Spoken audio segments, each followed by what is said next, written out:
سر باندې تاسو دغه ویډیو ښکاري د کارغه یو عجیبه کار کړی دی او د دنیا ته یو پیغام ورکړی دی. په دې سایټ کې په دې ویډیو کې تاسو ته ښکاري چې د اسرائیل یو جنډه لګېدلې ده او دغه کارغه راځي او دغه جنډه په مازه مازه باندې لړکوي او دغه اخره کې دغه جنډه لاندې ځمکې ته ولي. که تاسو وګورئ نن سبا په پاکستان کې د دوی د تسلیمولو خبرې روانې دي او دوی سره هغه تجارت روان دی.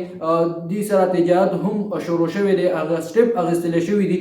او بل خوا که موږ وګورو نو زمونږ د دې ملک هیرو زمونږ هغه ګریټ لیډر کوم چې قائد اعظم هغه په خپل ژوند کې ویلو چې موږ به هیڅکله یعنی پاکستان به هیڅکله دوی تسلیم نه کی، یعنی اسرائیل به تسلیم نه کی، ځکه چې دا دوی د فلسطین نه په زبردستۍ باندې دغه ملک اخیستی دی او د دغې د وجې نه موږ دوی نه تسلیموو. موږ د خپل مسلمانانو ورونو سره ولاړ یو. د پاکستان عوام اوس هم د فلسطین سره ولاړ دي، د فلسطین د مسلمانانو سره ولاړ دي. خو که بل خوا موږ وګورو پکار ده چې زموږ اسلامي ملکونه د فلسطین سره ودرېږي، د فلسطین د مسلمانانو سره ودرېږي، ځکه چې حضرت محمد صلی الله علیه وسلم د مسلمانانو هغه مثال د یو جسم ورکوي چې د جسم په یو حصه باندې درد وي، د جسم په یو حصه باندې تکلیف وي، نو ټول جسم ته یعنی ټول بدن ته به د هغې هغه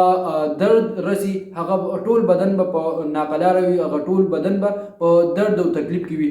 نو دغه شانته مثال د مسلمانانو هم دی چې مسلمان په یو ګوټ کې په تکلیف کې وي، په سخته باندې وي، نو د دنیا په بل ګوټ کې مسلمان به هم هغه تکلیف محسوسوي، هغه درد به محسوسوي او هغه به کوشش کوي چې هغه دغه بل مسلمان د دغه تکلیف نه، د دغه درد نه، دغه سخت حالات نه وباسي. همدا د مسلمانۍ شان دی او دا د مسلمانانو هغه مثال حضرت محمد صلی الله علیه وسلم ورکړی د نن نه 1500 کاله مخکې. الله تعالی دې په موږ ټولو باندې رحم وکړي او الله تعالی دې چې څومره مسلمانان دي او په هغوی باندې سخت حالات دي، په هغوی باندې ظلمونه کېږي، الله تعالی دې د هغوی حامي او ناصر شي.